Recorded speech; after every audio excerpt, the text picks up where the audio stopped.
one bad decision can tear down your house, right? Yeah. Versus one excellent decision can build your house, can build your portfolio, can, 10x your wealth. A lot of times when I do a lot of study on entrepreneurs and successful business individuals, they always say, you know what, there was a area of luck that I couldn't predict. They would say, if I wouldn't have did this thing, right, these results wouldn't have happened. And it wasn't because I was the smartest, I was the richest, or anything like that. It was just, I just knew that my heart or my heart told me I need to do this, and I followed that. And a lot of times people get those. I heard somebody tell me, and I can't remember who it was, because I listen to a lot of different podcasts and things like that. I'm the type of person that it's hard for me to just sit still idle, right? Because I could be doing something.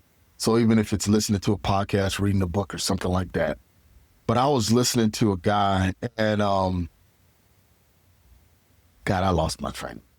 You gave me a good story one time. You said something to your wife about that. Like you're always antsy, and she said something to you, kind of straightened you up. I remember. You know what? When you're ambitious, right? It's hard to let that ambition lay dormant, because you already know it's already going to happen regardless. Yeah, and it's well, I could be doing something, right? It's like it's hard for me to sit down and watch TV. This happened to me last night, right? Sitting down and I'm watching TV, an hour went by, right?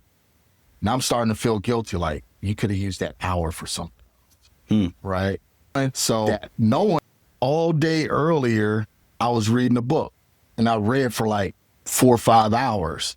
But now I took this 1 hour to watch this TV show. I was feeling guilty because I could have used that hour for something more productive. And I say all of that to say, sometimes when you're ambitious, you can let the ambition derail you at times. And that comes like I was saying earlier, I've been reading The Gap and the Gain. And sometimes we as entrepreneurs, we can live in the gap and not look at the gain that we have made, right? Not look at the strides that we have made. Like I can look at myself 5 years ago and be like, wow, I've come so far in these 5 years. But a lot of times entrepreneurs are looking at, I'm in the gap. I'm trying to get to here, right?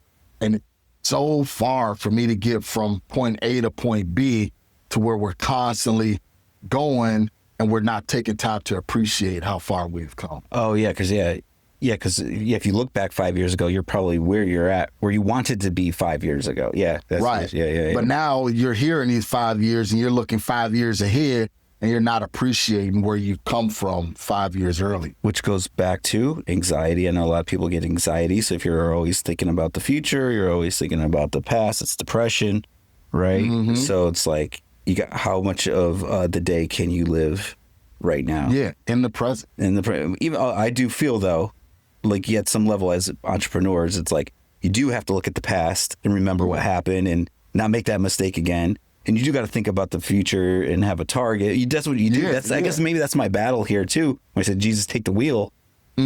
Right? Like, how do you just I was like, today, I'm just going to not even plan